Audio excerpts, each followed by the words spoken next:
Hola compañeros, este es Melody Te Lo Cuenta. Hoy vamos a hacer la continuación de la investigación acerca del caso de Yu Menlong. Vamos a hablar acerca de las conspiraciones o verdad, los mitos versus la realidad que han surgido muchos en las redes sociales. También quiero invitarlos a que entren a la página de Tessen Candle para que voten por Yu Menlong exactamente como uno de los rostros más hermosos que van a ver en esa votación.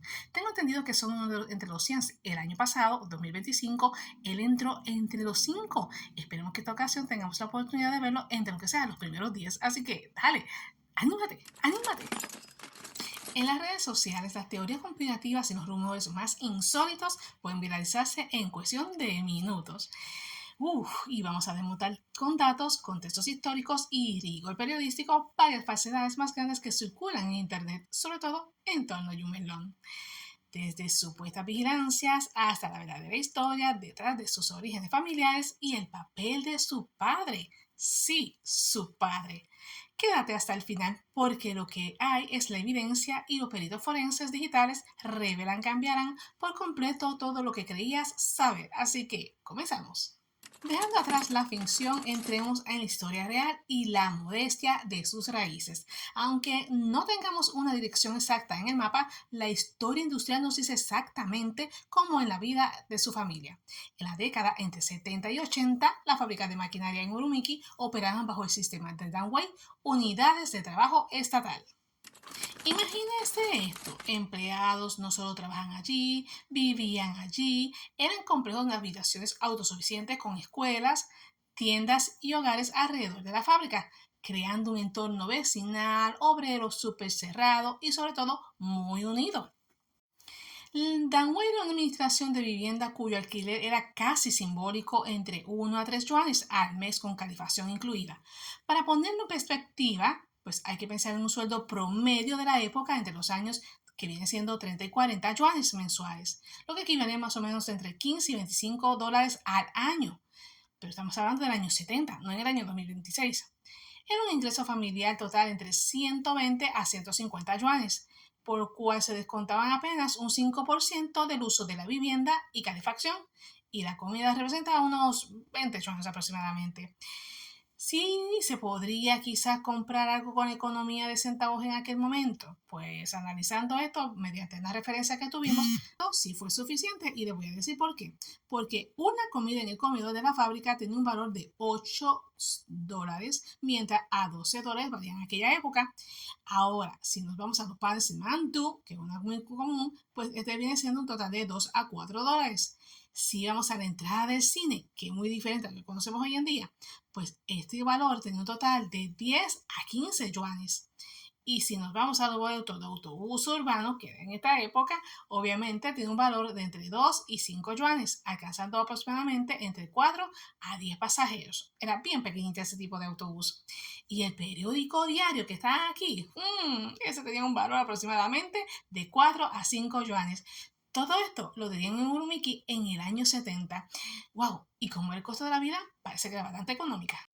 Todo estaba en reconstrucción económica respaldada en los académicos y registros históricos a través de los oficiales de estas fueron las tres fuentes que utilizamos, conocidos como los libros que fueron creados por personas realizadas en el área de marketing, llamado uno de ellos Shenzhou Gansen Maker Story o Rare Story Giant, liderado por Eagle Ball Shan, en Shine Economic Transformation por Gregory Chisholm y Dragon Station por Shine Economic and the Middle Era. Puede leerlo porque está en internet. Si te encanta leer, te lo recomiendo. Toda la información se encuentra ahí. Además, hay que entender que Urumiki, al ser una ciudad fronteriza, plunérica y con inviernos gélidos extremos, dependía totalmente de estas unidades para suministrar el centrado de carbón y la calefacción. En este entorno de economía centralizada y salarios modernos se forjó la sencillez y la ética laboral que caracterizaba al entorno del actor. Y aunque sabemos que nuestro amigo nació acá en Chaiyang, pues obviamente en el área de Urumiki, que hay que dejarlo claro, porque una de las teorías dice lo siguiente. Yu Menlong nació en Beijing. Y volvemos a repetir, no fue en Beijing, fue en Urumiki, que su papá lamentablemente falleció cuando era solamente un niño pequeño y que adicional a eso él hablaba inglés, español y chino. Pues hay que romper esa teoría en este momento, vamos a trabajar por qué. Y sí, Ese mismo que están viendo aquí es el papá de Yumen Long, una persona que no se fue aparentemente cuando fue niño.